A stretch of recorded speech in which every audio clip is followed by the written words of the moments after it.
Hello అందరికీ. ఎలా ఉన్నారు అందరూ? బాగున్నారా? నేనైతే చాలా బాగున్నాను. సో, ఈరోజైతే నాకు మార్నింగ్ డ్యూటీ ఉందన్నమాట. సో, మీ అందరికీ తెలిసిందే నాకైతే రొటేషనల్ షిఫ్ట్స్ ఉంటాయి. సో, ఇంకా మార్నింగ్ డ్యూటీ ఉన్నప్పుడు 5:30కే లేస్తానన్నమాట. 5:30కి లేస్తేనే ఇంకా కరెక్ట్ టైం సరిపోతుంది నాకు రెడీ అవ్వడానికి అయినా, బ్రేక్‌ఫాస్ట్ చేయడానికి, వెళ్ళడానికి. సో, ఇంకా చాలా నిద్ర మబ్బుంటది మార్నింగ్ డ్యూటీలో అయితే. సో, అందుకే నేనింకా మార్నింగ్ డ్యూటీ ఉన్నప్పుడైతే డెవోషనల్ సాంగ్స్ వింటాను మార్నింగే.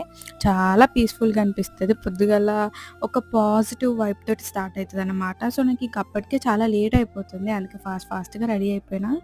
సో, ఇంకా కాలుకైతే చాలా పెద్ద దెబ్బ తగిలింది నాకు. అసలు ఆ దెబ్బ ఎట్లా తగిలిందో గూడా తెల్వది. అంటే వర్క్‌లోనే ఏదో గీరుకుపోయిందనమాట. ఇంకా రూమ్‌మేట్స్ అయితే ఇంకెవ్వరు లెవ్వలేదు. నేనే ఫస్ట్‌గా లేచి రెడీ అయిపోయినా. సో, ఈరోజు బ్రేక్‌ఫాస్ట్ అయితే దోస ఉండే. దోస అయితే అస్సలు నచ్చదు నాకు. కానీ తిన్నా. ఎందుకంటే తినాలి గాబట్టి.